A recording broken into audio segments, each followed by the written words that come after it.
Sasa hiyo watu nao walifanya kama walifanya kesi. Nimehema kama ni nini.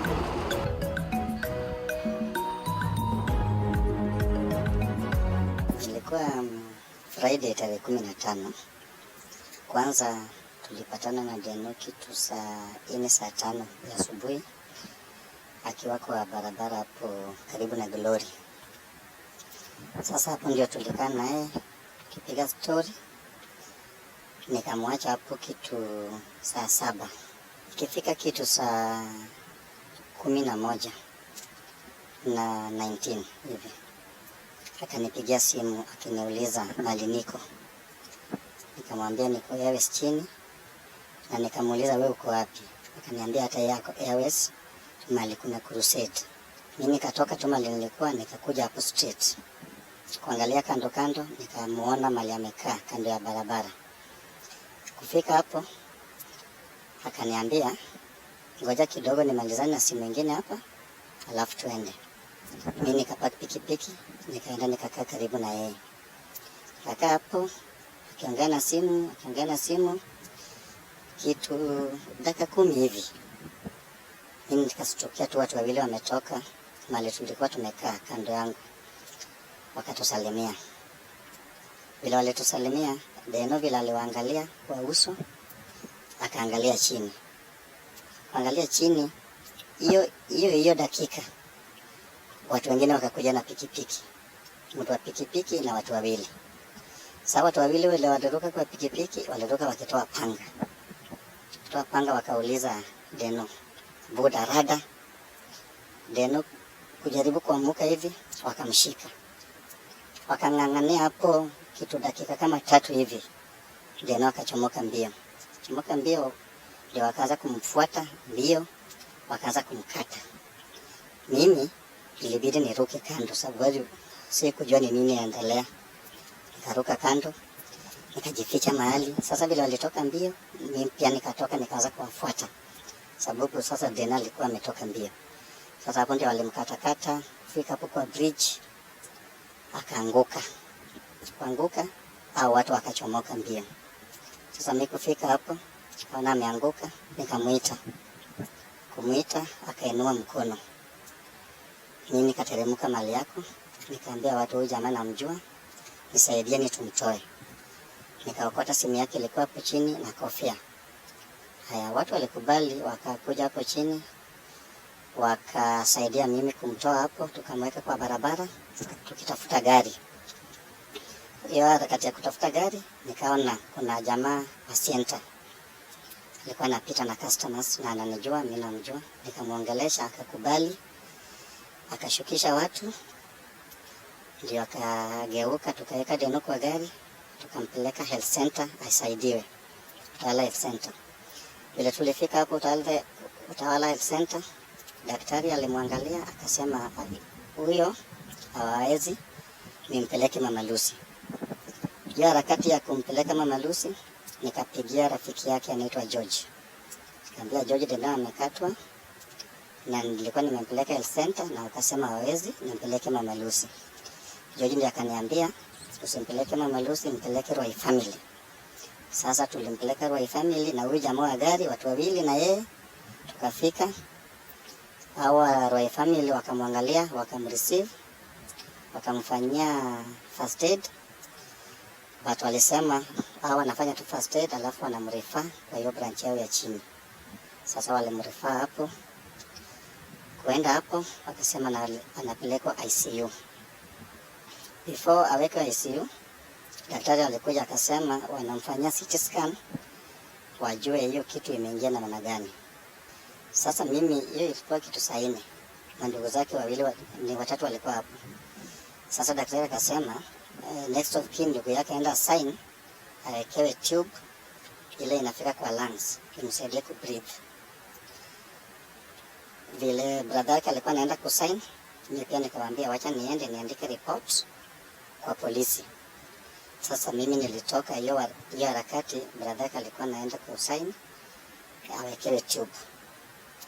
Sasa kesho yake nikaenda huko, kwenda hapo sikumuona sababu alikuwa anasema haifai aonekane. Sunday Brother yake akaniita, nikaenda nikapata kama amepelekwa surgery hapo kwa theater. Daktari akakuja akasema vile alikatwa kuna mfupa iliingia kwa brain na kadamu kidogo. Sasa hiyo ndio walishughulikia wakipanguza hapo, alafu wanaenda kumweka kwa antibiotic strong for 48 hours. Ndio sasa tena wapige hiyo wapige scan waone vile iko. Hiyo ilikuwa kitu saa 12 jioni, waone vile hiyo kitu iko.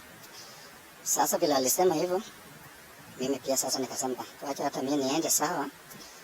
48 hours ni 2 days, tutamwona Tuesday. Sasa mimi nikarudi, tulipanga na ndugu yake tunaenda kwa DCI Mlolongo kuandika statement, sababu case station walirifaa kwa DCI. Sasa mimi kuamka saa 2 nijitayarisha tuende, napata simu kutoka kwa rafiki yake mwingine anaitwa Dan. Vile nilireceive simu, Dan alikuwa analia. Sasa nikauliza Dan, ni nini? Akaniambia Deno amekufa. Mimi nilinyamaza, nilikata tu simu nikanyamaza.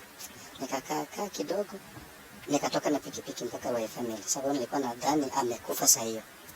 Kufika Royal Family nikapata kama hakuna watu, nikauliza Soja akaniambia Deno alipaswa usiku, alitolewa na ajua alipelekwa mochari gani. Vile walifika, vile nilisema ya kwanza, vile walifika hao wawili walitongotea tu wakasimama hivi. Sasa vile wale wawili walifika, ndio sasa hao wakamshi. Sasa I think hii harakati ya vurugo, sababu mimi niliruka tayari. Hii harakati ya vurugo hii ni kama walikuwa wanang'ang'ania hii bahasha wachukue. Sababu vile walitoka hapo mbio kwenda hivi, bahasha iko hapo. Means bahasha ilishachukuliwa. Ndio wakaanza kumkata. Sasa vile alianguka pale, hao watu walichomoka, walienda na hiyo bahasha.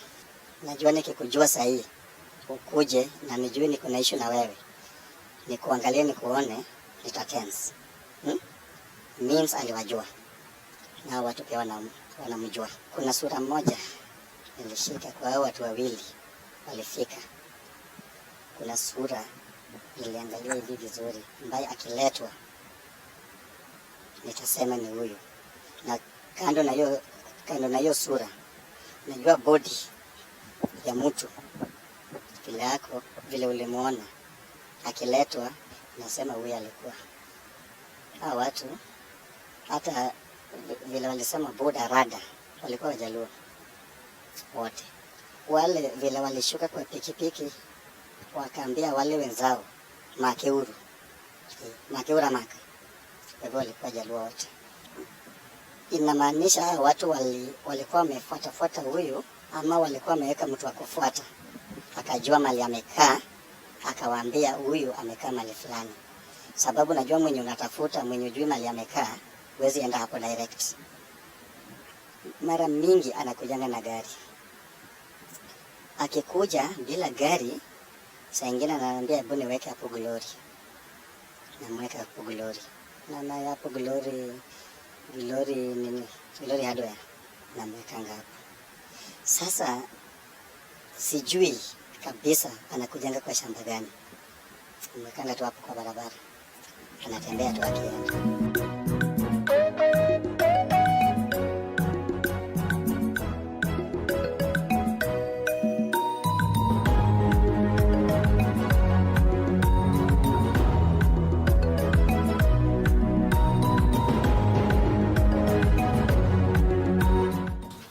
Kwa majina naitwa Kenneth Otude, brother to Dennis Otude, who was murdered by, I think, goons last week.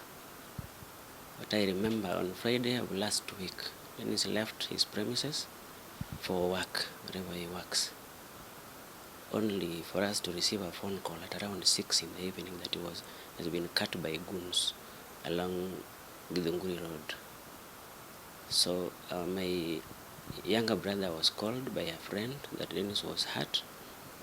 He looked for me. So when I told him I was at home, he told me to rush to Utawala. So during that time, there is normally traffic along Kangundo Road, so I decided to take a motorbike to Githunguri. So when I reached bypass, he called me back telling me that he's been taken to hospital to Ruai Family. So I told my motorbike guy that we change now to Ruai Family Hospital. When we reached there, we met. I found my brother was already taken there, and he was in the emergency room. They were trying to do some first aid. I looked at him. I saw somebody. I couldn't believe it was him. He had 3 cuts, one in the leg, the other one a very deep one on the hand, and the most severe one was on the head. So they tried whatever they could do to save his life, and then when they managed to stabilize him, they told me to look for an ICU bed. So we took him in there at around 10 in the night.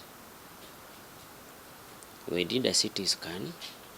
After the results were out at around 11, we were informed that it was manageable. The dent on the head was manageable. So we went home relaxed, knowing that it was manageable. We went back to hospital very early in the morning, now on a Saturday.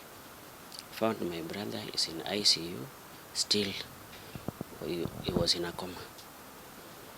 So at around 11, when the doctor came in, they were waiting for a neurosurgeon.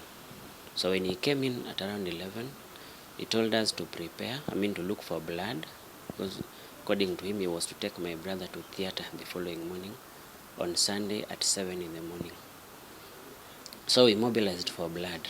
On Sunday morning, we had agreed, all of us, the way we were there on Saturday, that on Sunday it will be needless for us to go to pay the visit to hospital because he will be taken to theater. Now we projected that exercise with the theater could take long. So we agreed it's not viable, even good for us to go there in the morning. But I just found myself back to hospital at around 9 in the morning. I went back there. I was there alone for some time. Then I was joined by my other brothers. We found Dennis is not yet taken to the theater. I asked why, and all the authorizations you wanted I gave yesterday.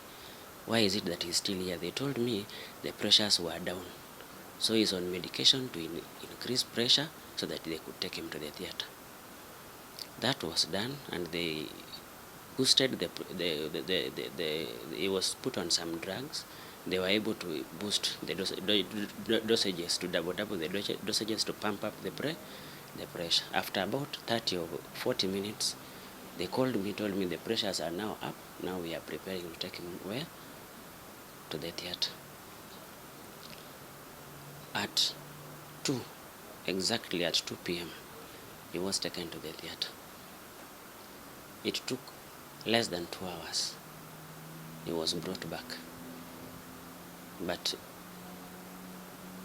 after that, we were managed by the doctor. The doctor who was doing the neurosurgeon came to us where we were at the reception. We were seated there. Many of us, people had come now, so many of us. He told us they were able to get into the brain.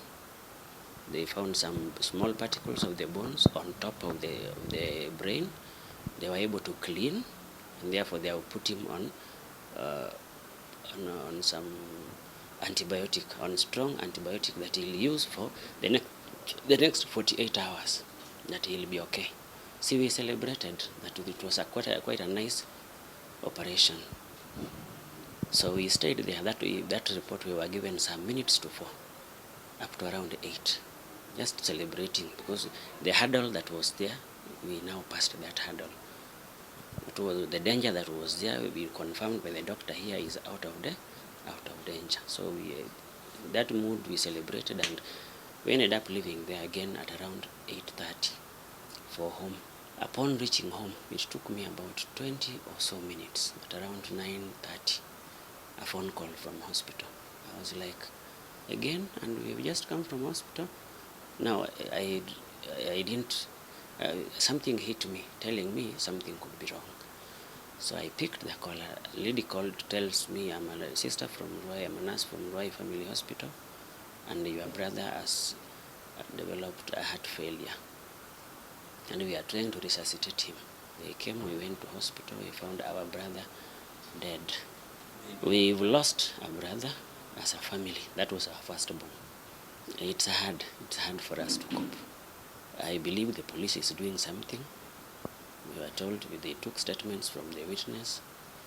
I believe they are doing something, but our cry as a family now is for justice. As a family, we are crying for justice, because I'm made to understand whoever did whatever they did to my brother are people who are known. Their places of operations are known, and even their names were given to the police. So I plead with the police to expedite the process so that the family can get justice.